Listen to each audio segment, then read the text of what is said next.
हमारा जो retirement benefit आता है वो आता है लीव इनकैशमेंट। तो जनरली आप देखते हैं इंप्लॉइज को सर्टेन लीव्स अलाउ की जाती है इन ए ईयर। एक साल के अंदर उसको एम्प्लॉयर की तरफ से लेट से मान लीजिए 20 लीव्स 30 लीव्स अलाउ की जाती है। और ऐसे में अगर वो लीव्स एम्प्लॉय के द्वारा अवेल कर ली जाती है तो ऐसे में कोई भी अमाउंट एम्प्लॉयर के द्वारा एम्प्लॉय को नहीं पे की जाती फॉर द लीव्स अवेल्ड। और अगर मान लीजिए एम्प्लॉय वो लीव्स अवेल नहीं करता है, उन दिनों में भी एम्प्लॉय वर्क करता है, काम करता है एम्प्लॉयर के लिए, तो ऐसे में एम्प्लॉयर एक्स्ट्रा पेमेंट करता है for that leaves not availed, जिनका बेनिफिट एम्प्लॉय ने नहीं लिया और उन दिनों के दौरान भी एम्प्लॉय ने काम किया, तो ऐसे में उसको पे किया जाता है। तो मान लीजिए एम्प्लॉय ने जो है एम्प्लॉय को जो लीव अलाउ की गई थी वो 50 लीव्स अलाउ की गई थी और 20 उसने अवेल की, 30 लीव्स उसने अवेल नहीं की। तो इन 30 डेज के लिए उसको कुछ ना कुछ पे किया जाता है जो लीव्स उसने अवेल नहीं की। अगर ये जो पेमेंट है ये की गई है ड्यूरिंग द एम्प्लॉयमेंट अगर ये पेमेंट की गई है तो ये फुल्ली टैक्सेबल है। जॉब के दौरान ये जो पेमेंट की गई है ये फुल्ली टैक्सेबल है। लेकिन after retirement, eight the time of retirement अगर ये पेमेंट की जाती है in the form of leave encashment, तो इन दैट सिचुएशन एक सर्टेन एग्जम्पशन अलाउ की जाती है एम्प्लॉय को। तो अगर हम बात करें सेंट्रल गवर्नमेंट एम्प्लॉय या स्टेट गवर्नमेंट एम्प्लॉय, ऐसे में फुल अमाउंट एग्जेम्प्ट है at the time of retirement.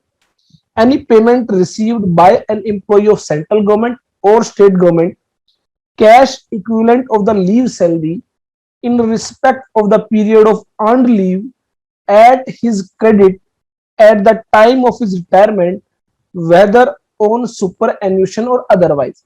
तो at the time of retirement अगर उसको अमाउंट पे की जाती है cash equivalent to the leave salary, तो इन दैट सिचुएशन वो जो अमाउंट है फुल्ली एग्जेम्प्ट है in the hand of central government employees और स्टेट गवर्नमेंट एम्प्लॉइज।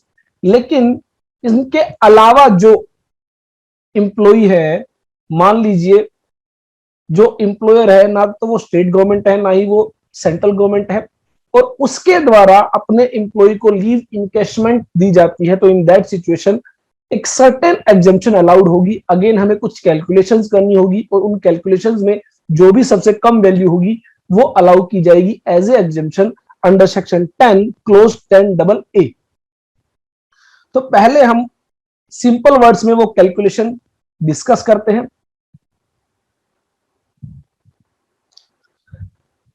तो अगर गवर्नमेंट एम्प्लॉइज है, central government, state government, eight the time of retirement it is fully exempt.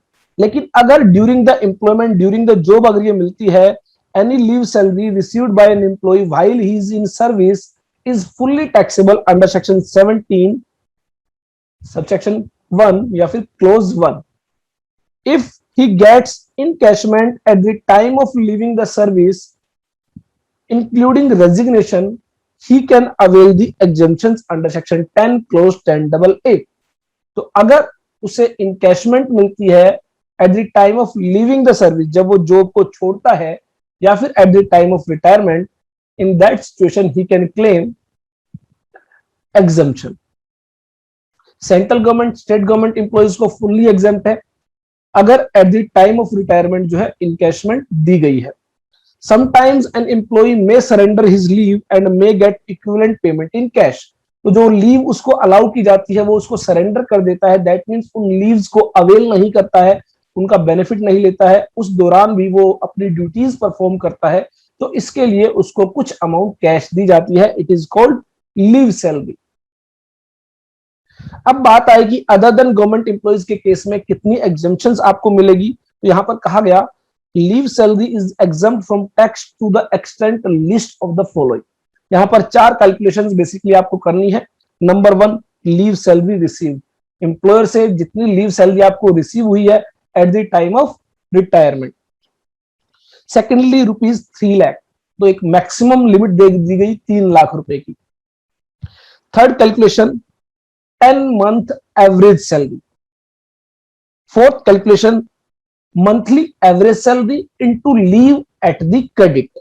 तो ये बेसिकली आपको 4 कैलकुलेशंस करनी है और अकॉर्डिंगली आपकी जो है एग्जेम्पशंस अमाउंट कैलकुलेट हो जाती है।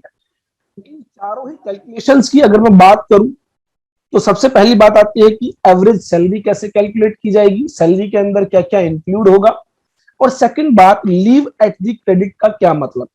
तो लीव एट द क्रेडिट का मतलब है कि कितनी लीव आपको अलाउ की गई थी, इंटाइटल थे आप मान लीजिए 50 लीव्स के लिए। सेकेंडली कितनी लीव्स आपने अवेल कर ली, जितनी लीव्स का आपने बेनिफिट ले लिया उसके बदले में तो आपको कुछ मिलेगा नहीं, तो दैट मींस मान लीजिए 20 लीव्स। और कितनी लीव्स आप ऑलरेडी इन कैश करा चुके हैं ड्यूरिंग द सर्विस। तो ड्यूरिंग द एम्प्लॉयमेंट अगर आप ऑलरेडी अपनी लीव को इन कैश करा चुके हैं, जो आपने अवेल नहीं की, वो भी आप यहां पर लेस करेंगे। मान लीजिए 10 लीव्स आप इन कैश करा चुके हैं, तो रिटायरमेंट के समय मान लीजिए आपकी 20 लीव्स जो है पेंडिंग है, तो ऐसे में यहां पर लीव एट द क्रेडिट का मतलब है 20 लीव्स। ये बेसिकली आपको ईयर वाइज देखना होगा। एक साल के अंदर जितनी आपको लीव्स अलाउ की जाती है, जितनी आपकी लीव क्रेडिट है, और मान लीजिए आपने 10 साल सर्विस की, 10 साल के दौरान जो है आपकी टोटल लीव्स हो जाती है 225 जो आपने अवेल नहीं की और जो आपने इन कैश नहीं कराई ड्यूरिंग द सर्विस। तो ऐसे में लीव एट द क्रेडिट का मतलब जो आपने ड्यूरिंग द सर्विसेज आपने लीव अवेल नहीं की, वो आपकी अमाउंट यहां पर ली जाएगी।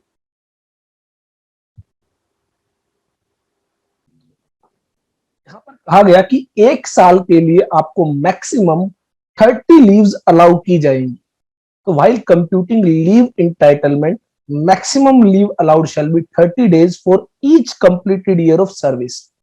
तो किसी ईयर के अंदर मान लीजिए आपकी जो लीव क्रेडिट है वो 40 लीव्स क्रेडिट है, तो ऐसे में उस साल के लिए 30 लीव्स क्रेडिट ही आपको जो है अलाउ किए जाएंगे।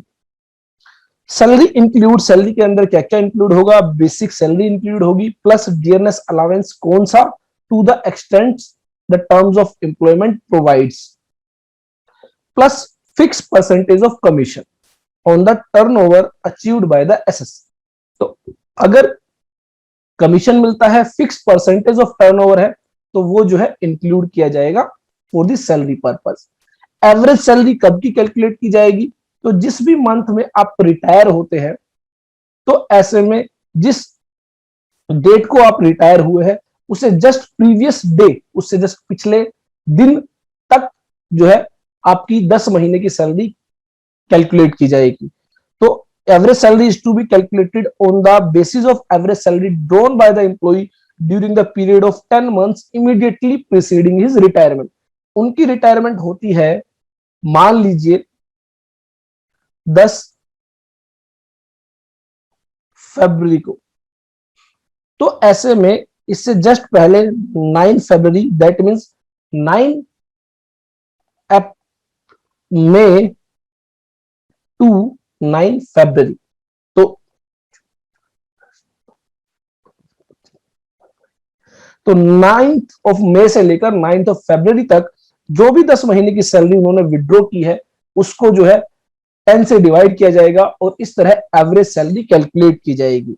और अगर एक से ज्यादा, if any employee receive leave salary from 2 और मोर एम्प्लॉयर्स, एक से ज्यादा एम्प्लॉयर से लीव इनकैशमेंट रिसीव हुई है, तो एग्जम्पशन जो है वो मैक्सिमम 3 लाख रुपए की ही दी जाएगी। दैट मींस जो आपकी मैक्सिमम लिमिट है वो 3 लाख रुपए ही रहेगी, चाहे आपको एक या एक से ज्यादा जो एम्प्लॉयर से लीव इनकैशमेंट रिसीव होती है। सेकेंडली, अगर मान लीजिए प्रीवियसली आप मान लीजिए 5 साल पहले लीव इनकैशमेंट का बेनिफिट ले चुके हैं एंड आप किसी और एम्प्लॉयर के पास जॉब करते थे, वहां से आप रिटायर हुए, तो वहां पर आपने लीव इनकैशमेंट का बेनिफिट लिया, उसके बाद आपने एक और जॉब ज्वाइन की और मान लीजिए उसके 10 साल बाद आप वहां से रिटायर होते हैं, तो ऐसे में कहा गया कि अगर आप ऑलरेडी जब पहले रिटायर हुए थे तो आपने लीव इनकैशमेंट एग्जाम की थी, तो जितनी अमाउंट आप ऑलरेडी एग्जाम करा चुके हैं वो आपकी लेस कर दी जाएगी from the limit of 3 lakh.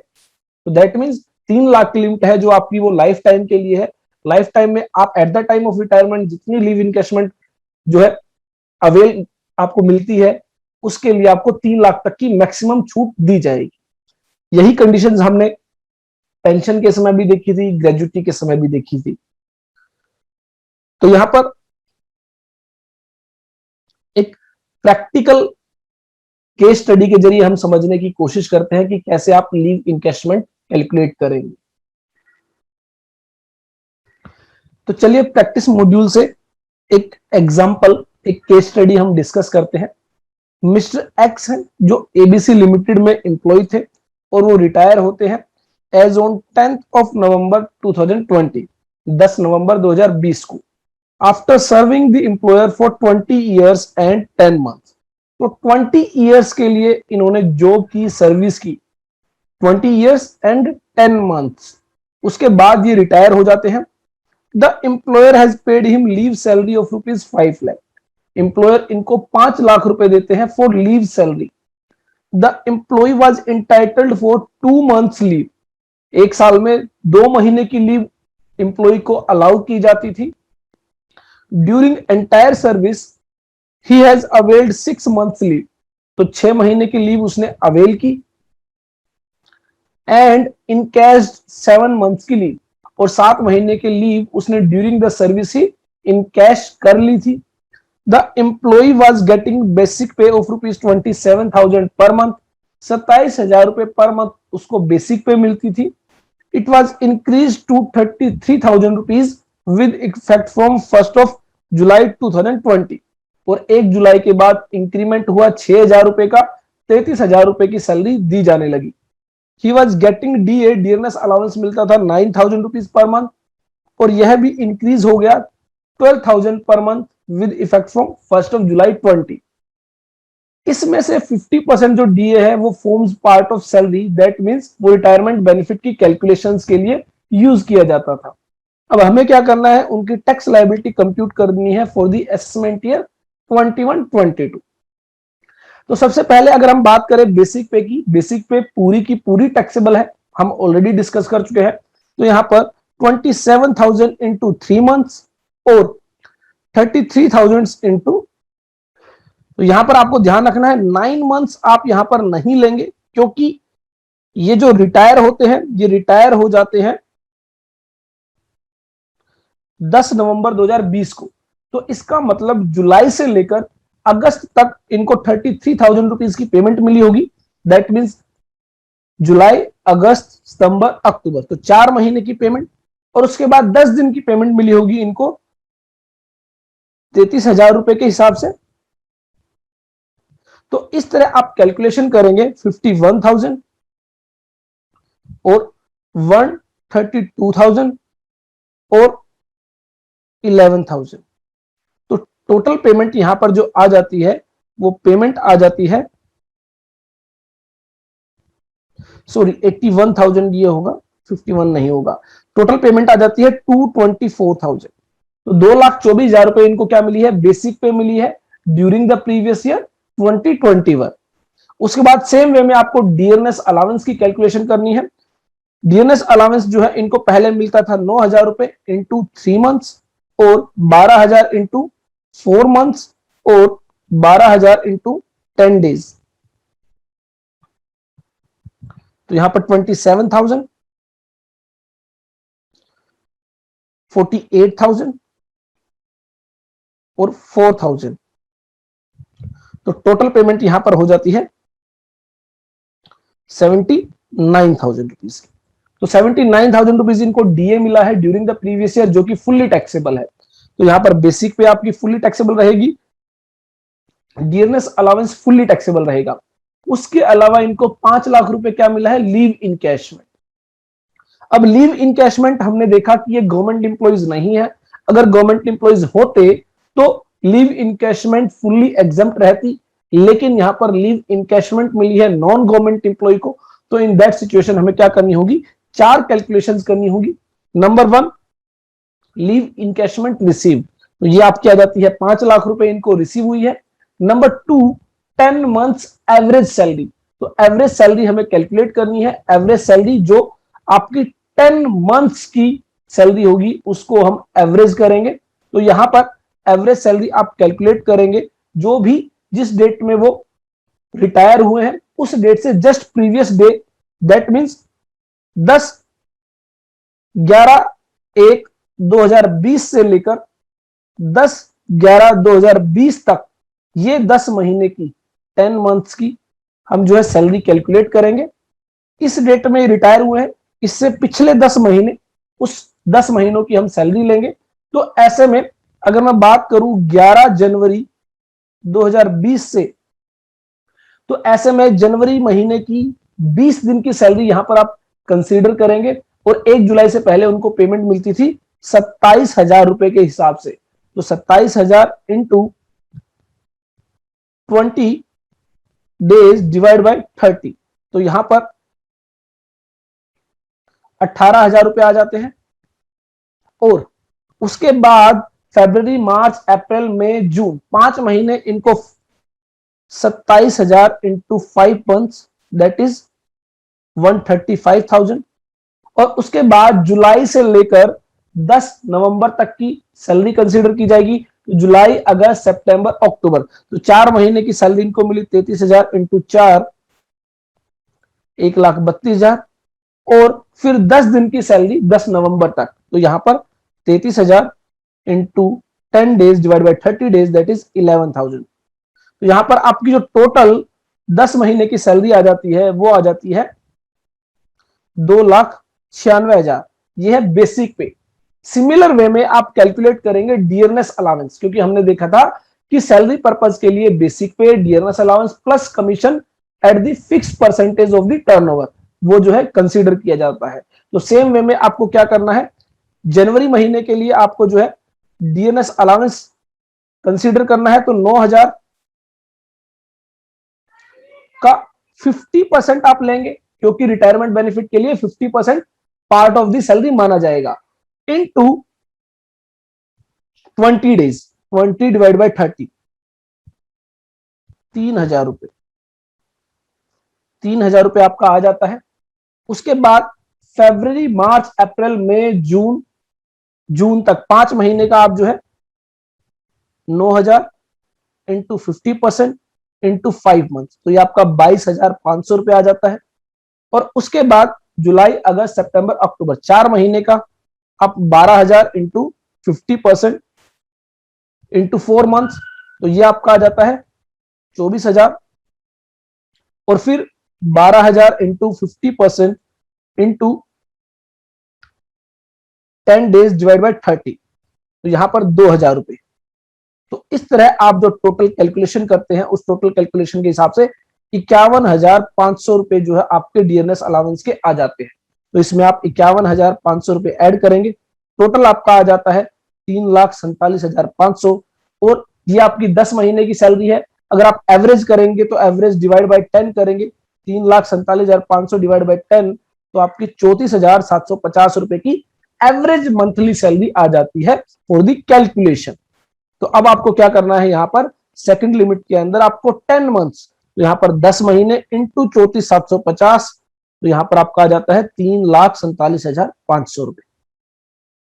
और फोर्थ हमारी जो कैलकुलेशन थी, वो फोर्थ कैलकुलेशन थी कि जो भी आपकी लीव क्रेडिट बची हुई है इनटू जो है एवरेज मंथ सैलरी। तो यहां पर अब आपको कैलकुलेशन करनी होगी लीव क्रेडिट कितनी आपके पास अवेलेबल है। तो ऐसे में लीव इंटाइटलमेंट जो है वो हमने देखा था, एक साल के अंदर जो कंप्लीटेड ईयर है वही कंसीडर किए जाएंगे। यहां पर हमारे जो इन्होंने ईयर ऑफ सर्विसेज है वो है 20 साल 10 महीने, तो ऐसे में 10 महीने को इग्नोर किया जाएगा, 20 साल जो कंप्लीटेड ईयर्स होंगे उन्हीं को कंसीडर किया जाएगा। आपको पता है कि एक साल के अंदर 30 दिन आपको लीव क्रेडिट अलाउ किए जाते हैं, तो ऐसे में एक साल के अंदर आपको 1 महीने की लीव अलाउ की जाती है। अगर उससे ज्यादा आपके क्रेडिट है तो वो लैप्स हो जाएंगे, आपको सिर्फ 30 दिन के ही क्रेडिट अलाउ किए जाएंगे। दैट मीन्स एक साल के अंदर 1 महीने का क्रेडिट आपको अलाउ होगा। तो 20 ईयर्स के अंदर 30 दिन या फिर 1 महीना आप कह लीजिए, तो 20 मंथ्स के टोटल इंटाइटलमेंट आपकी बनती है, जिसमें से 6 महीने आपने लीव अवेल कर ली थी, 7 महीने की लीव आपने इन कैश कर ली थी ड्यूरिंग द सर्विस, तो बैलेंस आपके पास बच जाता है 7 मंथ की जो लीव्स है वो आपकी क्रेडिट अवेलेबल है। तो ऐसे में 7 months into 34750 that is average salary of last 10 months, तो ऐसे में आपकी ये अमाउंट आ जाती है 2,43,250। इन तीनों में से, चारों में से 5 लाख, 3,47,500, 3 लाख और 2,43,250, इन चारों में से जो भी सबसे कम अमाउंट होगी दैट इज 2,43,250, ये आपकी क्या होगी, एग्जम्पशन अमाउंट। आपको लीव कितनी मिली थी, 5 लाख, उसमें से आपकी एग्जाम कितनी होगी, 2,43,250। इसका मतलब आपकी जो टैक्सेबिलिटी होगी वो होगी 750,652, तो 2,56,750 रुपए आपकी क्या रहेगी, टैक्सेबल अमाउंट रहेगी।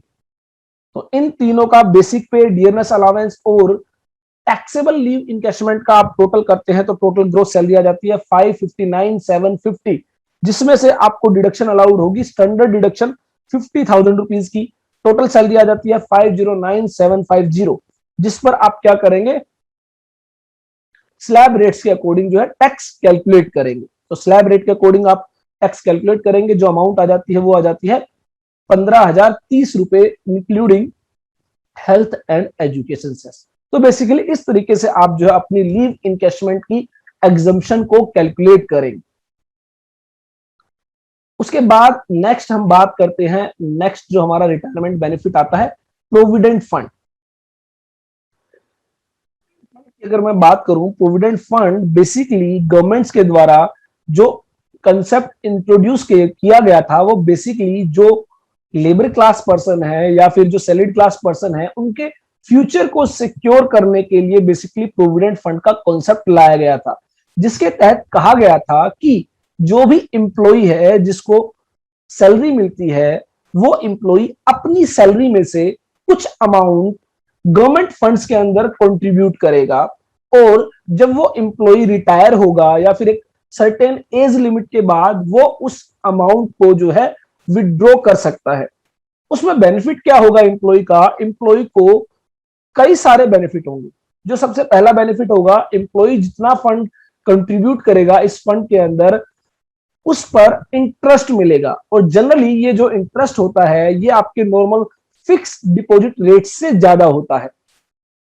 सेकेंडली जो सबसे बड़ा बेनिफिट है, जितनी अमाउंट इंप्लॉय कंट्रीब्यूट करता है उतनी ही अमाउंट इंप्लॉयर के द्वारा कंट्रीब्यूट की जाती है, और ये भी अमाउंट जो है उस फंड के अंदर इन्वेस्ट होती है, उस फंड के अंदर डाल दी जाती है, और इस अमाउंट पर भी इंटरेस्ट मिलता है। इंप्लॉय का जो कंट्रीब्यूशन होगा उस पर भी इंटरेस्ट मिलेगा, और जो इंप्लॉयर का कंट्रीब्यूशन होगा उस पर भी इंटरेस्ट मिलेगा, और इन सभी अमाउंट्स पर इंप्लॉय का हक होता है। जो इंप्लॉयर का कंट्रीब्यूशन है, इंप्लॉयर ने जो पैसा कंट्रीब्यूट किया उस पर भी इंप्लॉय का ही हक होगा। तो ऐसे में जब आप देखेंगे काफी सारी ऑर्गेनाइजेशन में जो इंप्लॉयज को सैलरी मिलती है, उसमें से कुछ अमाउंट प्रोविडेंट फंड के नाम से डिडक्ट की जाती है, और उतनी ही अमाउंट एम्प्लॉयर के द्वारा कंट्रीब्यूट की जाती है, और ऐसे में वो दोनों ही अमाउंट जो है रिकॉग्नाइज्ड प्रोविडेंट फंड्स के अंदर कंट्रीब्यूट कर दी जाती है, जिस पर क्या मिलता है, इंटरेस्ट मिलता है। तो अब हम बात करेंगे कि प्रोविडेंट फंड के रिगार्डिंग क्या टैक्सेबिलिटी दी गई है इनकम टैक्स के अंदर। तो प्रोविडेंट फंड की अगर मैं बात करूं, प्रोविडेंट फंड्स को अगर बेसिकली हम 4 पार्ट्स में डिवाइड कर सकते हैं। नंबर 1, एम्प्लॉय शेयर, जो एम्प्लॉय की सैलरी से डिडक्ट किया जाता है और उस रिकॉग्नाइज्ड प्रोविडेंट फंड के अंदर इन्वेस्ट किया जाता है। दूसरा, एम्प्लॉयर शेयर, जो अमाउंट एम्प्लॉयर के द्वारा कंट्रीब्यूट की जाती है। हालांकि जो हमारा प्रोविडेंट फंड का जो कानून है, प्रोविडेंट फंड का जो लॉ है, वो एक सर्टेन लिमिट ही प्रिस्क्राइब करता है जिस लिमिट तक एम्प्लॉय जो है कंट्रीब्यूट करेगा। उसके बाद एम्प्लॉय का जो शेयर है उस पर जो है इंटरेस्ट रिसीव होता है, और सेम वे में जो एम्प्लॉयर का शेयर है उस पर भी क्या होता है, इंटरेस्ट रिसीव होता है। अब अगर मैं जनरल बात करूं तो जनरल बात, जो एम्प्लॉय का शेयर होता है वो ऑलरेडी जो हम सैलरी कैलकुलेट करते हैं फॉर द टैक्सेबिलिटी पर्पज उसके अंदर इंक्लूड होता है। दैट मीन्स मान लीजिए 45,000 रुपीज पर मंथ की सैलरी है, एम्प्लॉय की, और उसमें से 5,000 रुपए महीने का जो है employee contribution towards provident fund deduct होता है, और नेट अमाउंट उनको मिलती है 40,000 रुपए। तो ऐसे में जो सैलरी इनकम मानी जाएगी वो 40,000 नहीं मानी जाएगी, वो 45,000 रुपीज पर मंथ मानी जाएगी। और उसको जब हम मल्टीप्लाई बाय 12 मंथ्स करते हैं तो दैट मीन्स 5,40,000 रुपए की सैलरी क्या होगी, टैक्सेबल होगी इन दी हैंड ऑफ एम्प्लॉय। लेकिन जितनी अमाउंट एम्प्लॉय कंट्रीब्यूट करता है उतनी ही अमाउंट सेक्शन 80C के तहत वो एज ए डिडक्शन क्लेम कर लेता है। हम देखेंगे सेक्शन 80C में कहा गया है जितना आप प्रोविडेंट फंड के अंदर कंट्रीब्यूट करेंगे उतना आप जो है उस डिडक्शन को क्लेम कर सकते हैं। मैक्सिमम डिडक्शन जो है सेक्शन 80C के तहत 1,50,000 रुपए तक की अलाउ की जाती है। तो सेक्शन 80C में ये जो है यहां पर जो डिडक्शन क्लेम कर लेंगे 60,000 रुपीज की, और जो टैक्सेबल सैलरी होगी वो होगी 4,80,000। तो दैट मीन्स जनरली अगर देखा जाए तो एम्प्लॉय का जो सैलरी पोर्शन है जो प्रोविडेंट फंड के अंदर जाता है उस पर एम्प्लॉय कोई टैक्स पे नहीं करता। दूसरी बात, जो एम्प्लॉयर शेयर है उस पर भी कोई टैक्स पे नहीं किया जाता बाय द एम्प्लॉय। तीसरी बात, जो इंटरेस्ट मिलता है वो एग्जम्प्ट होता है on employee share as well as employer share. और आफ्टर रिटायरमेंट या फिर आफ्टर ए सर्टेन पीरियड जब वो प्रोविडेंट फंड का पैसा विड्रॉ किया जाता है, निकाला जाता है, जो कंडीशंस है उनको फुलफिल करने के बाद, तो ऐसे में वो अमाउंट भी एग्जम्प्ट रहती है, उस पर भी कोई टैक्स नहीं देना पड़ता अंडर सेक्शन 10 क्लोज 12। तो सर अब बात आई कि अब प्रोविडेंट फंड के रिगार्डिंग हमें क्या डिस्कस करना है। तो बेसिकली इनकम टैक्स में कहा गया है कि जो एम्प्लॉयर का कंट्रीब्यूशन होगा वो मैक्सिमम 12% तक अलाउ किया जाएगा। 12% से ज्यादा अगर एम्प्लॉयर कंट्रीब्यूट करता है तो वो पोर्शन टैक्सेबल रहेगा जो 12% से ज्यादा होगा। दूसरी बात, जो इंटरेस्ट मिलेगा on employer share as well as employee share वो मैक्सिमम 9.5% पर एनम अलाउ किया जाएगा। इससे ज्यादा अगर इंटरेस्ट मिलेगा तो जितना एक्सेस इंटरेस्ट होगा ओवर एंड अबव 9.5% वो जो है टैक्सेबल रहेगा। अगर एम्प्लॉयर का जो शेयर है वो 12% से ज्यादा है, मान लीजिए 15% कंट्रीब्यूट किया गया है बाय द एम्प्लॉयर, तो ऐसे में कहा गया जो 3% होगा वो income under the head salary जो है टैक्सेबल होगा। सिमिलर वे में अगर मान लीजिए इंटरेस्ट मिलता है 10.5%, तो ऐसे में जो 1% का इंटरेस्ट होगा और जो एम्प्लॉयर कंट्रीब्यूशन में मिलेगा वो होगा under the head salary. That means इस कंट्रीब्यूशन पर, जो एम्प्लॉयर कंट्रीब्यूशन पर जो एक्सेस इंटरेस्ट मिलेगा वो सैलरी हेड में टैक्सेबल होगा। सेम वे में 12% से ज्यादा अगर एम्प्लॉयर कंट्रीब्यूट करेगा तो वो भी सैलरी हेड में ही टैक्सेबल होगा। 12% तक का कंट्रीब्यूशन टैक्सेबल नहीं होगा in the hand of employee. और सिमिलर वे में जो एम्प्लॉय का कंट्रीब्यूशन होगा उस पर जो इंटरेस्ट मिलेगा वो अगर 9.5% से ज्यादा है तो वो जितना ज्यादा होगा वो अदर सोर्सेज हेड में टैक्सेबल होगा। तो वो क्या माना जाएगा, इनकम फ्रॉम अदर सोर्सेज। कौन सा पार्ट, जो एम्प्लॉय शेयर पर जो इंटरेस्ट मिलेगा वो पार्ट। तो यहां पर पहले हम सिंपल वर्ड्स में डिस्कस करते हैं ताकि आपको अच्छे से समझ में आ सके। In simple words, recognised provident fund part A of 4th schedule. तो बेसिकली इनकम टैक्स के तहत काफी सारे शेड्यूल्स दिए गए हैं जिसमें 4th शेड्यूल जो है वो प्रोविडेंट फंड से रिलेटेड जो भी आपके प्रोविजंस है उनकी बात करता है। तो ऐसे में कहा गया कि अगर एम्प्लॉयर का जो कंट्रीब्यूशन है वो 12% तक है, up to 12%, that shall be exempt from income tax. अगर 12% से ज्यादा होगा तो जितना ज्यादा होगा उतना टैक्सेबल होगा in the hand of employee as salary. और ये कौन से प्रोविडेंट फंड की बात की गई है, रिकॉग्नाइज्ड प्रोविडेंट फंड, जो कि अप्रूव्ड प्रोविडेंट फंड है बाय द गवर्नमेंट। और interest credited to the provident fund account up to 9.5% shall be exempt from income tax. तो 9.5% तक का इंटरेस्ट अगर मिलता है उस प्रोविडेंट फंड के अंदर तो वो एग्जम्प्ट है, उससे ज्यादा मिलेगा तो वो टैक्सेबल रहेगा। और इंप्लॉय जो कंट्रीब्यूशन रहेगा उसको आप 80C के तहत एज ए डिडक्शन क्लेम कर सकते हैं। उसके बाद बात आई, यहां पर कहा गया 12% ऑफ इंप्लॉय सैलरी। तो अगेन सैलरी के अंदर क्या क्या इंक्लूड होगा, तो जहां पर भी रिटायरमेंट बेनिफिट सैलरी की बात आती है वहां पर बेसिक पे, डियरनेस अलाउंस, कौन सा dearness allowance, forming part of retirement benefit and commission at the fix percentage of the turnover. तो ये आप सैलरी कंसीडर करेंगे फॉर कैलकुलेटिंग 12%। इससे ज्यादा अगर कंट्रीब्यूशन होगा तो वो income under the head salary जो है टैक्सेबल रहेगा in the hands of employee. अब उसके बाद बात आई कि एम्प्लॉय जो है, मान लीजिए प्रोविडेंट फंड से वो अमाउंट, वो पैसा विड्रॉ करता है, तो इन दैट सिचुएशन क्या होगा। तो ऐसे में कहा गया कि अगर एम्प्लॉय दी गई कंडीशंस को पूरा करता है और उस कंडीशंस को पूरा करने के बाद पैसा विड्रॉ करता है तो इन दैट सिचुएशन वो पैसा एग्जम्प्ट रहेगा। Payment from recognized provident fund received from recognized provident fund shall be exempt from income tax if the employee has complied with any of the conditions given below। तो कौन सी condition, if the employee has rendered continuous service for a period of 5 years और मोर। तो employ को क्या करनी होगी, continuous service करनी होगी 5 साल या उससे ज्यादा।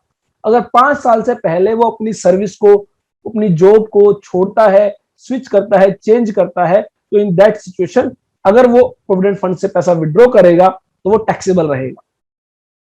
उसके बाद कहा गया कि मान लीजिए किसी वजह से उसको अगर मान लीजिए छोड़ना भी पड़ जाता है तो ऐसे में वो क्या कर सकता है, अपने प्रोविडेंट फंड अकाउंट को अपने नए एम्प्लॉयर के यहां कंटिन्यू कर सकता है। तो ऐसे में वो नहीं माना जाएगा, टैक्सेबल नहीं होगा। तो if the employee obtains employment with any other employer and the provident fund has been transferred to such employer and the total service with the former employer and current employer is 5 years or more। तो ऐसे में अगर नए employer के यहां पर provident fund account transfer हो गया और पुराने एम्प्लॉयर और नए एम्प्लॉयर दोनों के यहां कुल मिलाकर 5 साल से ज्यादा, 5 साल या उससे ज्यादा हो जाते हैं और उसके बाद पैसा विड्रॉ होता है तो वो टैक्सेबल नहीं होगा।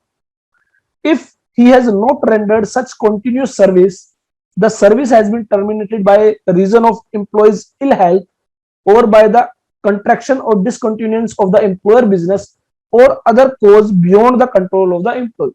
तो कुछ ऐसे रीजन जो एम्प्लॉय के कंट्रोल से बाहर थे जिसकी वजह से वो जॉब उन्हें छोड़नी पड़ी, मान लीजिए बीमार हो गए थे या फिर एम्प्लॉयर का जो बिजनेस था वही बंद हो गया था, तो इन दैट सिचुएशन ये 5 years वाली कंडीशन जो है वो एप्लीकेबल नहीं होगी। तो ऐसे में if the employee has not complied with a single condition in that case amount received shall be taxable. तो ऐसे में जो है अमाउंट जो रिसीव होगी वो टैक्सेबल होगी। बट कौन सी अमाउंट टैक्सेबल होगी, जो पहले एग्जम्प्ट हुई है। तो इसको यहां पर आपको डिटेल में समझने की जरूरत है।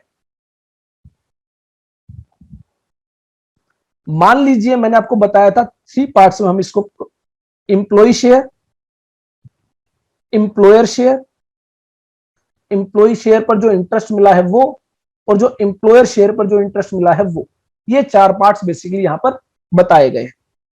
तो यहां पर अगर मान लीजिए 12% तक का कंट्रीब्यूशन है वो फुल्ली एग्जम्प्ट है, उस पर जो इंटरेस्ट मिलेगा 9.5% तक वो भी फुल्ली एग्जम्प्ट है, और इंटरेस्ट यहां पर भी 9.5% तक फुल्ली एग्जम्प्ट है। तो मान लीजिए कंट्रीब्यूशन भी 12% से ज्यादा नहीं था और इंटरेस्ट भी 9.5% से ज्यादा नहीं था, तो इसका मतलब एम्प्लॉय शेयर 80C के तहत डिडक्शन क्लेम कर ली, ये वाली अमाउंट पहले एग्जम्प्ट हो गई और ये वाली अमाउंट भी एग्जम्प्ट हो गई। क्यों? क्योंकि इंटरेस्ट 9.5% से कम है। अब हुआ क्या, बाद में एम्प्लॉय ने 3 साल के बाद ही इस पैसे को विड्रॉ कर लिया। तो ऐसे में कहा गया जो जो अमाउंट एग्जम्प्ट थी वो सारी क्या होगी, टैक्सेबल होगी। ये वाली अमाउंट टैक्सेबल होगी, ये वाली अमाउंट टैक्सेबल होगी, ये वाली अमाउंट भी टैक्सेबल होगी, लेकिन ये अमाउंट टैक्सेबल नहीं होगी। रीजन बीइंग ये ऑलरेडी सैलरी के अंदर इंक्लूड की जा चुकी थी, ये ऑलरेडी टैक्सेबल है। वो बात अलग है कि आपने 80C में डिडक्शन क्लेम कर ली, लेकिन ये एग्जम्प्ट नहीं थी, तो इसलिए इंप्लॉय शेयर टैक्सेबल नहीं होगा।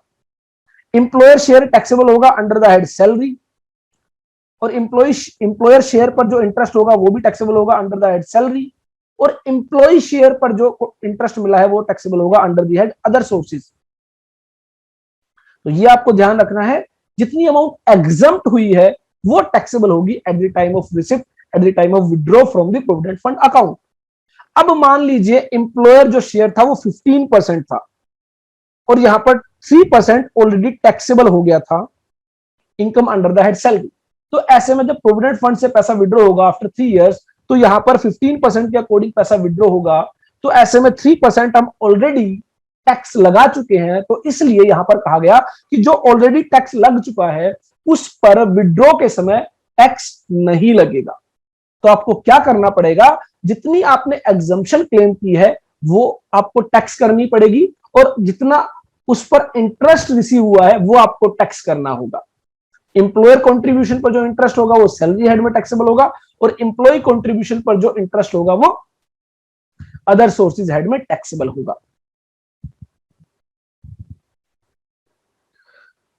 तो यहां पर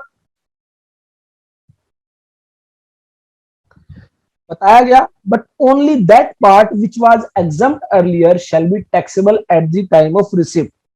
Employer contribution and interest on employer contribution shall be taxable under the head salary, and employee contribution shall be taxable under the head other sources. तो employee contribution पर जो interest मिलेगा, interest on employee contribution, वो other sources head में taxable होगा। उसके बाद मान लीजिए जो प्रोविडेंट फंड में पैसा इन्वेस्ट किया गया वो प्रोविडेंट फंड है अनरिकॉग्नाइज्ड, दैट मींस वो अप्रूव्ड नहीं है। तो अनरिकॉग्नाइज्ड प्रोविडेंट फंड में अगर पैसा इन्वेस्ट किया गया तो क्या होगा, employer contribution and interest on employee and employer contribution shall be exempt from income tax so long as the employee is in the employment। तो जब तक एम्प्लॉय एम्प्लॉयमेंट में है, जॉब कर रहा है, सर्विस कर रहा है, वो जो है टैक्सेबल नहीं होगा। लेकिन but at the time of leaving the job, employer contribution and interest on employer and employee contribution shall be taxable. However, amount of employee contribution shall not be taxed at the time of receipt because it has already been taxed when the employee was in the employment। तो मैंने आपको बताया था employee contribution already salary के अंदर include होता है, इसलिए वो दोबारा टैक्स नहीं होगा। एक बात का और ध्यान रखना है, अगर अनरिकॉग्नाइज्ड फंड में इन्वेस्टमेंट है तो जो एम्प्लॉय 80C में डिडक्शन लेता था वो भी यहां पर नहीं मिलेगी। No deduction is allowed under section 80C for employee contribution. Again the employer contribution and interest thereon shall be taxable under the head salary, और interest on employee contribution shall be taxable under the head other sources. तो recognised provident fund और unrecognised provident fund में यही difference है कि जो recognised provident fund में पहले तो आपको लिमिट चेक करनी है, कंट्रीब्यूशन 12% से ज्यादा नहीं होना चाहिए, इंटरेस्ट रेट 9.5% से ज्यादा नहीं होनी चाहिए।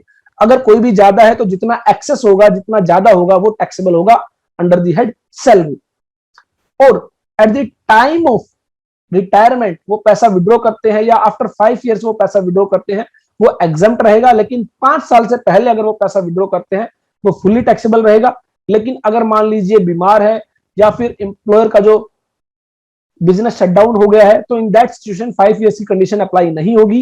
एंड सेकेंडली, अगर मान लीजिए वो नए एम्प्लॉयर के पास अपना प्रोविडेंट फंड अकाउंट ट्रांसफर कर देते हैं और पुराने और नए एम्प्लॉयर के यहाँ पर जो टोटल सर्विस है वो 5 साल या उससे ज्यादा हो जाती है, तो इन दैट सिचुएशन भी टैक्सेबिलिटी नहीं होगी। और अगर बात करें अनरिकॉग्नाइज्ड प्रोविडेंट फंड की, अनरिकॉग्नाइज्ड प्रोविडेंट फंड में अगर कोई कंट्रीब्यूशन किया जाता है बाय द एम्प्लॉयर, तो ऐसे में वो सर्विस के दौरान तो टैक्सेबल नहीं होगा, लेकिन जब वो सर्विस छोड़ेगा, जॉब अपनी लीव करेगा, लेफ्ट करेगा, तो इन दैट सिचुएशन वो टैक्सेबल रहेगा। और एम्प्लॉय कंट्रीब्यूशन है 80C के तहत डिडक्शन अलाउ नहीं होगी, और एम्प्लॉय कंट्रीब्यूशन पर जो इंटरेस्ट मिलेगा वो अदर सोर्सेज में टैक्सेबल होगा। उसके अलावा एक और हमारा प्रोविडेंट फंड आता है, that is statutory provident fund या फिर पब्लिक प्रोविडेंट फंड। जनरली हम लोग देखते हैं एम्प्लॉइज क्लास के लिए तो रिकॉग्नाइज्ड प्रोविडेंट फंड्स होते हैं, लेकिन जो एम्प्लॉयड नहीं है, जो सेल्फ एम्प्लॉयड है, जो बिजनेस करते हैं, उनके लिए एक पब्लिक प्रोविडेंट फंड जो है वो मेंटेन किया गया है, जिसके तहत इन्वेस्टमेंट की जा सकती है और एटीसी के तहत जो है डिडक्शन क्लेम की जा सकती है।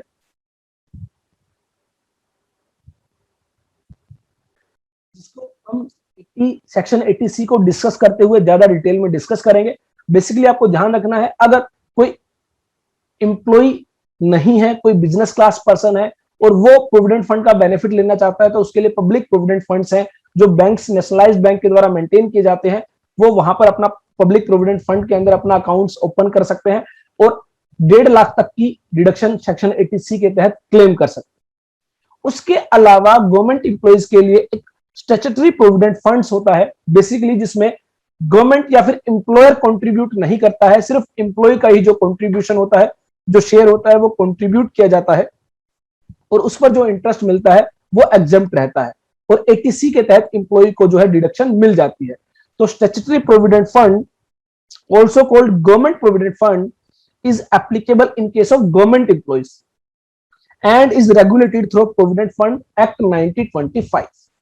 The employer do not contribute this fund, इसमें employer contribute नहीं करता है, तो there is no tax treatment for employer contribution and interest on employer contribution, तो उसकी कोई बात ही नहीं होगी। Interest on employee contribution is exempt from tax. Further, the lump sum payment from such provident fund at the time of retirement or termination of service is also exempt from tax. तो ये government employees के लिए है, जहां पर generally आपको पता है गवर्नमेंट एम्प्लॉइज को मोस्टली एग्जेम्पशंस फुल्ली प्रोवाइडेड की गई है। तो इसके रिगार्डिंग, प्रोविडेंट फंड के रिगार्डिंग हम जो है एक प्रैक्टिस, एक एग्जांपल यहां पर डिस्कस कर लेते हैं। एक्स है जो रिटायर हुए हैं फ्रॉम एबीसी लिमिटेड और रिकॉग्नाइज्ड प्रोविडेंट फंड से इनको जो बैलेंस मिला है वो कुछ इस तरह मिला है। एम्प्लॉयर कंट्रीब्यूशन इनको मिला है 5 लाख, एम्प्लॉय कंट्रीब्यूशन मिला है 5 लाख और इंटरेस्ट इनको मिला है 2 लाख रुपीस। तो यहां पर एम्प्लॉयर जो कंट्रीब्यूशन था वो था 15% ड्यूरिंग द जॉब और एम्प्लॉय कंट्रीब्यूशन भी था 15% ड्यूरिंग द जॉब। इंटरेस्ट इनको मिला है 10% पर एनम, तो 10% पर एनम का इनको इंटरेस्ट मिला है। उसके बाद हुआ क्या, जब इन्होंने विड्रॉ किया तो ऐसे में एम्प्लॉय ने जो कंडीशंस थी उनको फुलफिल नहीं किया, तो बात आई कि इनके हाथ में क्या टैक्सेबल होगा। तो रिकॉग्नाइज्ड प्रोविडेंट फंड है, तो ऐसे में बेसिकली जो 15% का एम्प्लॉयर कंट्रीब्यूशन है, तो ऐसे में 12% से जितना ज्यादा कंट्रीब्यूशन रहा होगा, 3% का जो एक्सेस कंट्रीब्यूशन था वो ऑलरेडी सैलरी में टैक्सेबल हो चुका होगा। तो ऐसे में 3% का जो कंट्रीब्यूशन है एम्प्लॉयर का, अगर वो ऑलरेडी टैक्सेबल हो चुका है, तो जब उनको प्रोविडेंट फंड विड्रॉ करेंगे तो उस समय पर वो टैक्सेबल नहीं होगा। 12% तक का कंट्रीब्यूशन जो एम्प्लॉयर का था वो टैक्सेबल होगा अगर वो कंडीशंस पूरी नहीं की गई है। दूसरा, एम्प्लॉय कंट्रीब्यूशन के रिगार्डिंग कोई बात नहीं होगी क्योंकि ऑलरेडी ये टैक्सेबल हो चुका है अंडर द हेड सैलरी। तीसरा बात आई इंटरेस्ट की। इंटरेस्ट अगेन दो कंपोनेंट्स का इंटरेस्ट होगा, एक तो एम्प्लॉय शेयर पर, एक एम्प्लॉयर शेयर पर। एम्प्लॉय शेयर पर जो 9.5% से ज्यादा का इंटरेस्ट है, दैट इज 0.5%, ये ऑलरेडी सैलरी में टैक्सेबल हो चुका होगा। 9.5% जो एग्जाम्प्ट हुआ था वो टैक्सेबल होगा। अगेन जो एम्प्लॉय कंट्रीब्यूशन पर जो इंटरेस्ट है वो भी 9.5% अर्लियर एग्जाम्प्ट हुआ था, 0.5% टैक्सेबल हुआ था। तो अब जब प्रोविडेंट फंड पर मिलेगा पैसा तो 9.5% टैक्सेबल होगा अगर कंडीशंस पूरी नहीं की गई है तो। और जो टैक्सेबल होगा एम्प्लॉय शेयर वो होगा अदर सोर्सेज हेड में। तो ऐसे में यहां पर कहा गया the employee has not complied with even a single condition prescribed for this purpose, taxable amount shall be, employer contribution है यहां पर 5 लाख और ये 5 लाख जब है, जब 15% कंट्रीब्यूट किया गया तो हम डिवाइड बाय 15% करेंगे, मल्टीप्लाई 12% करेंगे, तो यहां पर हमारा 12% का कंट्रीब्यूशन आ जाता है 4 लाख रुपए, जो कि income under the head salary taxable होगा। सिमिलर वे में 2 लाख रुपए का टोटल इंटरेस्ट मिला है तो इसको हम हाफ हाफ डिवाइड कर देते हैं, क्योंकि जो कंट्रीब्यूशन है वो सेम कंट्रीब्यूशन है, तो ऐसे में 2 लाख का जो टोटल इंटरेस्ट मिला है उसको डिवाइड बाय हम 2 करते हैं, तो 1 लाख का इंप्लॉयर शेयर पर इंटरेस्ट आ जाता है और 1 लाख का इंप्लॉई शेयर पर इंटरेस्ट आ जाता है। और ये जो 1 लाख है इंप्लॉयर शेयर, ये है 10%। हमें कितना कैलकुलेट करना है, 9.5%। यहां पर 1 लाख डिवाइड बाय 10% इंटू 9.5%, तो आपका 95,000 रुपए का इंटरेस्ट आ जाता है जो टैक्सेबल होगा। क्यों टैक्सेबल होगा? क्योंकि पहले इतना एग्जम्प्ट हुआ था। सिमिलर वे में employee contribution 1 lakh divide by 10% into 9.5%, तो आपकी टैक्सेबिलिटी आ जाती है 95,000 रुपीज आगे। दैट मीन्स जो इंप्लॉयर शेयर का जो इंटरेस्ट है वो under the head salary taxable होगा, और जो इंप्लॉय शेयर का इंटरेस्ट है वो अदर सोर्सेज हेड में टैक्सेबल होगा। तो इस तरह बेसिकली आप प्रोविडेंट फंड्स का जो है अमाउंट टैक्स करेंगे। और बहुत सारे आपको एग्जांपल्स दिए गए हैं प्रैक्टिस करने के लिए, प्रैक्टिस आप कर सकते हैं। जहां पर भी आपको कोई प्रॉब्लम आती है वो आप शेयर कर सकते हैं। नेक्स्ट जो हमारा आता है रिट्रेंचमेंट कंपनसेशन। तो बेसिकली बहुत बार ऐसा होता है, मान लीजिए किसी वजह से एम्प्लॉयर को अपना बिजनेस जो है शट डाउन करना पड़ा, क्लोज करना पड़ा, या फिर बिजनेस के अंदर हैवी लॉसेस है और बिजनेस के अंदर कॉस्ट कटिंग की जा रही है। दैट मीन्स काफी सारे एम्प्लॉयज को जो है वो कहा जा रहा है कि आप जॉब छोड़ दे। तो ऐसे में जब इस तरह की सिचुएशन आती है तो एम्प्लॉयर के द्वारा एम्प्लॉय को रिट्रेंचमेंट कंपनसेशन दिया जाता है। तो ऐसे में अगर किसी एम्प्लॉय को रिट्रेंचमेंट कंपनसेशन मिलता है तो उसकी क्या टैक्सेबिलिटी रहेगी, इसके बारे में बताया गया है। तो सबसे पहले हम सिंपल वर्ड्स में समझने की कोशिश करते हैं। रिट्रेंचमेंट कंपनसेशन फंड्स अगर किसी को मिलते हैं एम्प्लॉय को, तो इन दैट सिचुएशन क्या टैक्सेबिलिटी अराइज होगी। तो basically retrenchment in general means termination of employees because the employer is closing down his business or profession, or there is substantial decline in the business के अंदर अच्छी खासी जो है downward situation है, and in such cases the employer has to pay compensation to the employees।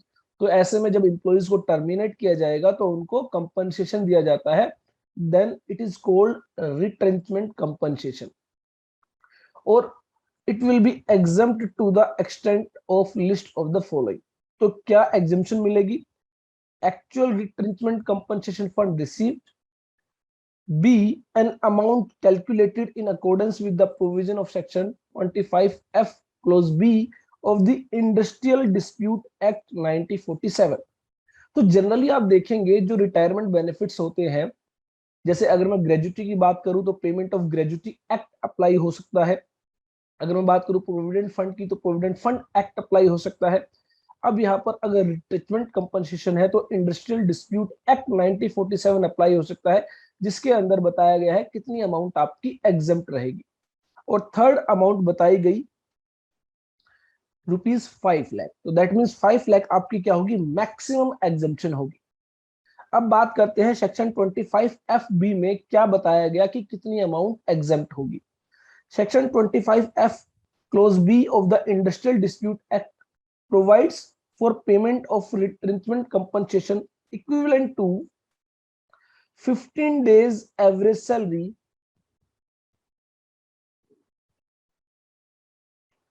for every year of continuous service or any part thereof in excess of 6 months। तो that means जितने साल जो services की है, और अगर services 6 महीने से ज्यादा है तो ऐसे में उसको 1 साल समझा जाएगा।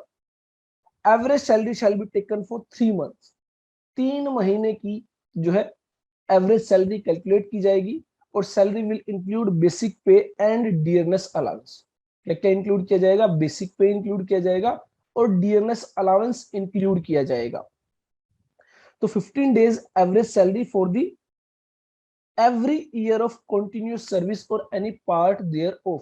तो दैट मीन्स कि जो आपकी सर्विसेज रह जाती है, अगर आप टर्मिनेट नहीं किए जाते तो वो जो है टाइम पीरियड यहां पर लिया जाएगा। तो जितने साल आपने एम्प्लॉय ने सर्विसेज दी है, परफॉर्म की है, वो यहाँ पर नंबर ऑफ ईयर्स के साथ मल्टीप्लाई किया जाएगा। अगर जो नंबर ऑफ ईयर्स हैं वो मान लीजिए 20 साल 8 महीने है, तो ऐसे में उसको 21 साल समझा जाएगा। दैट मीन्स अगर कोई भी साल जिसमें 6 महीने से ज्यादा है, तो दैट मीन्स वो आपके लिए पूरा 1 साल समझा जाएगा। अगर मान लीजिए एम्प्लॉय ने जो सर्विसेज दी, जॉब की, वो 20 साल 5 महीने की, तो ऐसे में 20 साल कंसीडर किए जाएंगे। और अगर मान लीजिए 20 साल 6 महीने की, तो ऐसे में ये 21 साल माने जाएंगे। 6 महीने या उससे ज्यादा अगर है, तो वो 1 साल समझा जाएगा। तो number of year services perform, और ये कौन से number of years? Continuous service, जिसके दौरान आपने कॉन्टिन्यूसली सर्विस परफॉर्म की है। तो इस तरह आप जो है कैलकुलेट करेंगे। एक एग्जांपल के जरिए हम समझने की कोशिश करते हैं कि रिट्रेंचमेंट कंपनसेशन आप कैसे कैलकुलेट करेंगे। उससे पहले अगर मैं बात करूं, रिट्रेंचमेंट कंपनसेशन जो एग्जम्प्ट होता है, वो अगेन एग्जम्प्ट होता है सेक्शन 10 क्लोज 10B। तो जनरली मैंने आपको बताया था मोस्ट ऑफ द एग्जेम्पशंस आपको सेक्शन 10 में दी गई है। Any compensation received by a workman under the Industrial Dispute Act or under any other act or rules, order or notification issued thereunder or under any standing order or under any award, contract of service or otherwise at the time of his retrenchment. Retrenchment means at the time of termination, provided that the amount exempt under this clause shall not exceed an amount calculated in accordance with the provision of clause B of section 25F of the Industrial Dispute Act. Such amount not being less than 50,000 rupees as the central government may by notification in the official gazette specify in this behalf whichever is earlier. तो कुछ cases में जो है less than 50,000 rupees,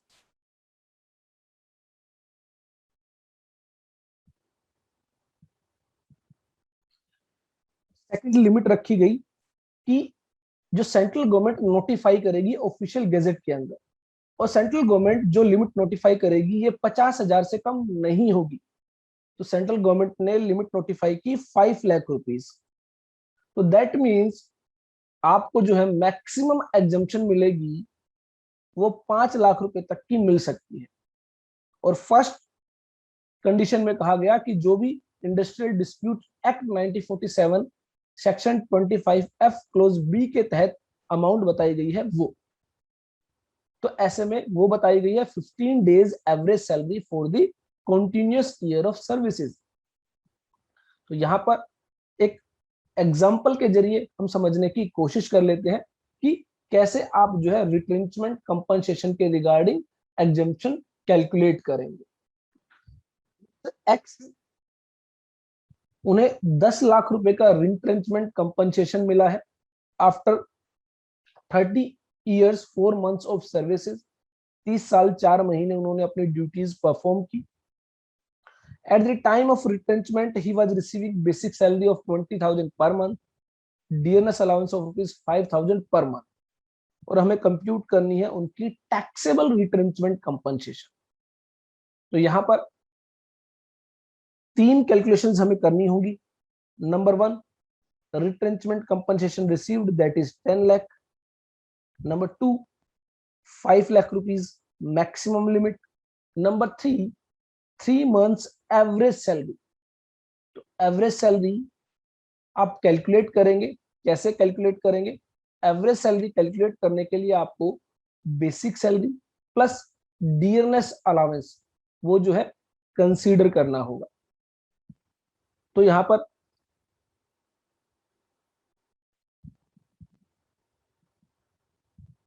पहले हम 3 month average salary calculate करते हैं। तो 20,000 प्लस 5,000, 25,000 आपकी जो है मंथली सैलरी है। इसको हम डिवाइड बाय 3 और मल्टीप्लाई बाय 3 करेंगे, तो आपकी एवरेज मंथली सैलरी आ जाएगी फॉर 3 मंथ्स। ये आपकी आ जाती है 25,000। अगर इस दौरान सैलरी स्ट्रक्चर में कोई चेंज होगा तो आपकी एवरेज सैलरी कुछ अलग आएगी। अगर इस दौरान कोई चेंज नहीं होगा इन 3 महीनों के दौरान, तो ऐसे में आपकी जो मंथली सैलरी होगी वही आपकी एवरेज मंथली सैलरी आएगी फॉर 3 मंथ्स। अब हमें क्या करना है, 15 डेज सैलरी कैलकुलेट करनी। तो यहाँ पर 25,000 है आपकी फॉर द होल मंथ। तो ऐसे में 25,000 into 15 days divide by 26 days. आपको ध्यान रखना है, जो हमने पेमेंट ऑफ ग्रेजुटी एक्ट में देखा था वहां पर भी 26 डेज का मंथ लिया गया था, और इंडस्ट्रियल डिस्प्यूट एक्ट में भी 26 डेज का ही मंथ माना जाएगा। इनटू ईयर ऑफ सर्विसेज, तो यहाँ पर 30 साल 4 महीने है, तो 4 महीने को हम इग्नोर करेंगे, 30 ईयर्स यहाँ पर जो है मल्टीप्लाई करेंगे। अगर 30 साल 7 महीने होता तो हम यहाँ पर 31 साल से मल्टीप्लाई करते। तो यहाँ पर जो आप अमाउंट कैलकुलेट करेंगे वो आ जाती है 4,32,692 रुपए। तो तीसरी हमारी जो अमाउंट आ जाती है 432,692।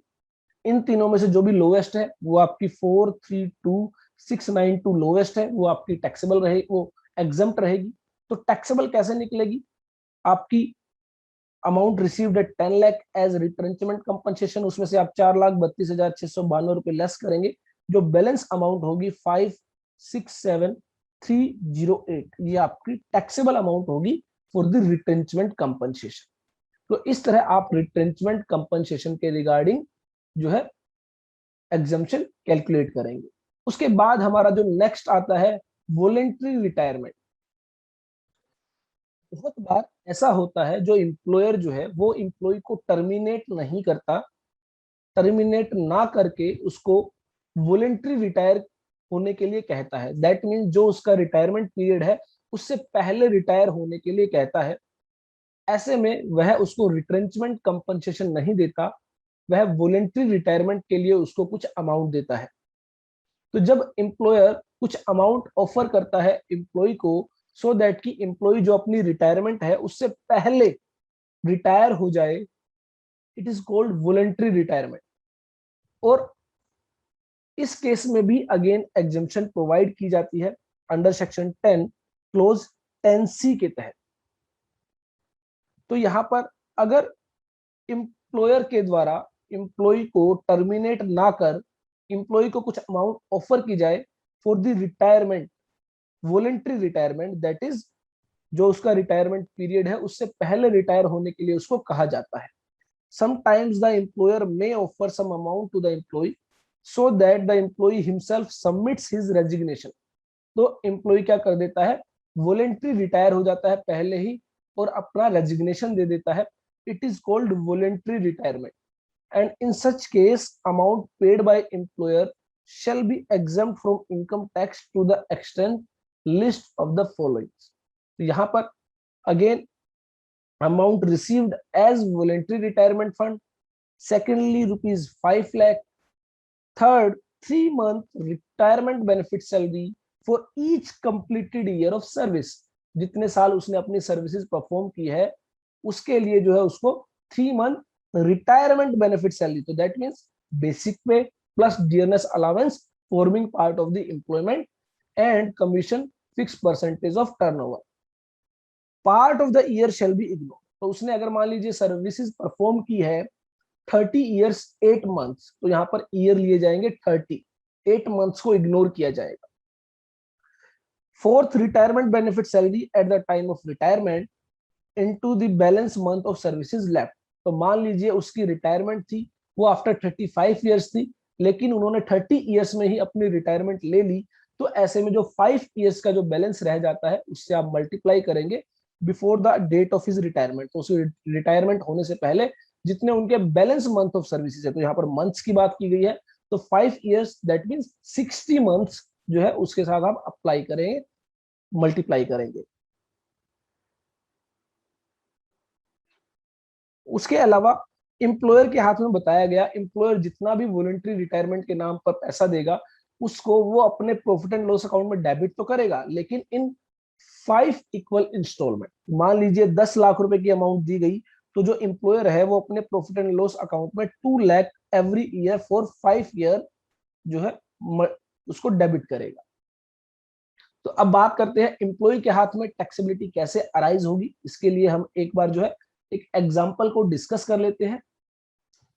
यहाँ पर मिस्टर एक्स है, जिनको वॉलंटरी रिटायरमेंट कंपनसेशन मिला है कितना, 7 लाख रुपीस का, after 30 years 4 months of salary. He still has 6 years of services left. That means उनके रिटायर होने में अभी 6 साल का समय बाकी था.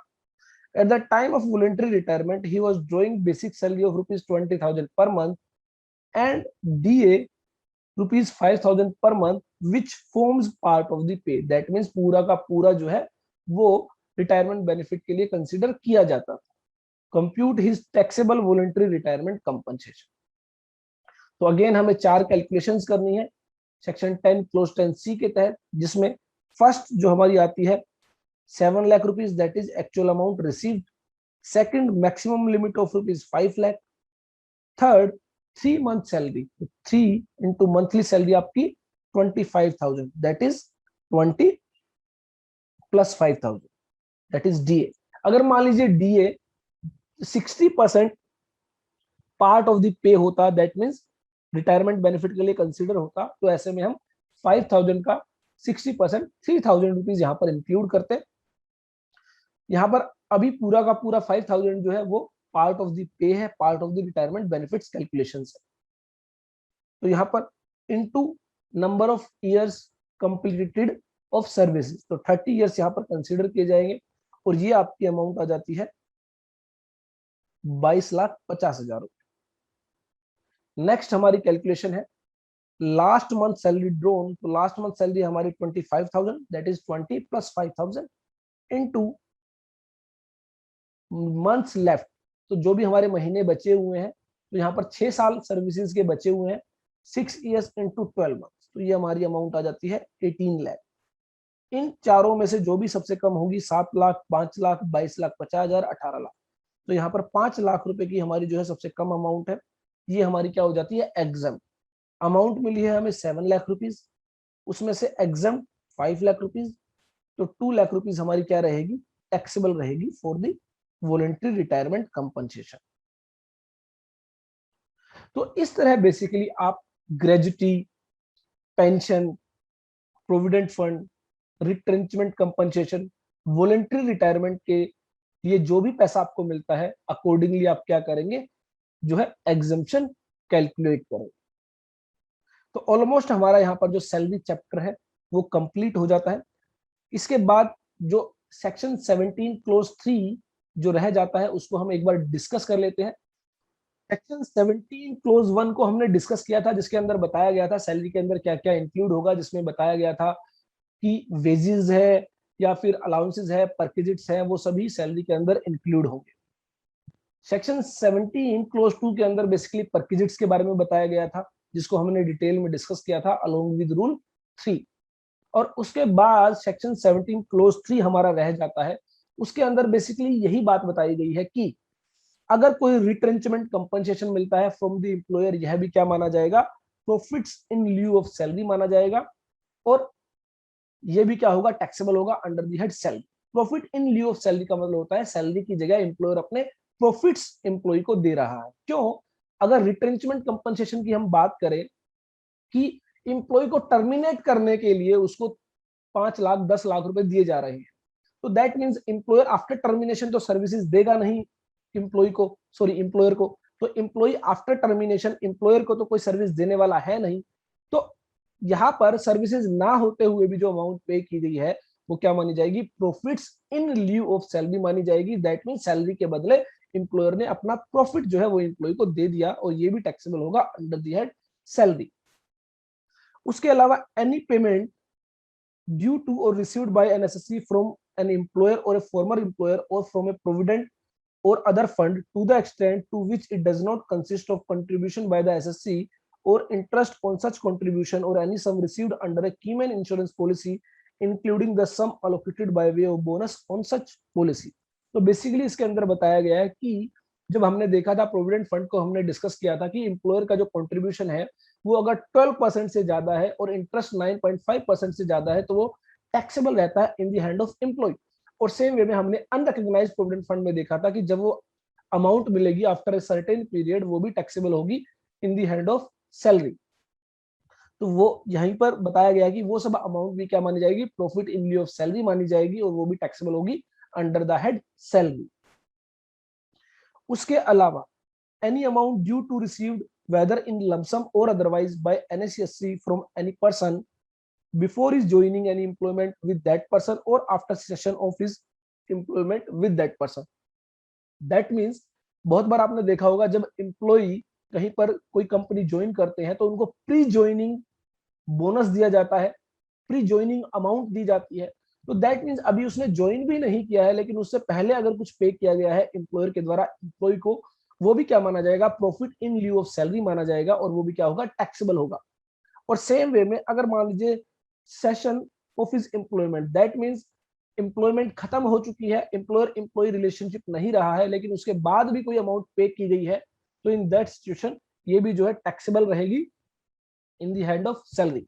तो मान लीजिए जनरली एम्प्लॉयर का एक अच्छा खासा एक एम्प्लॉय था जिसको काफी सारी सीक्रेट्स, काफी सारी प्रोसेसिंग पता थी, तो ऐसे में अगर एम्प्लॉयर उसको कुछ पैसे देता है कि आप जो है भविष्य में ये बिजनेस नहीं करेंगे जिस बिजनेस को एम्प्लॉयर रन कर रहा है, और उसके लिए कुछ अमाउंट दी जाती है, तो वो क्या मानी जाएगी, वो profit in lieu of salary माने जाएंगे और वो भी टैक्सेबल होंगे income under the head salary.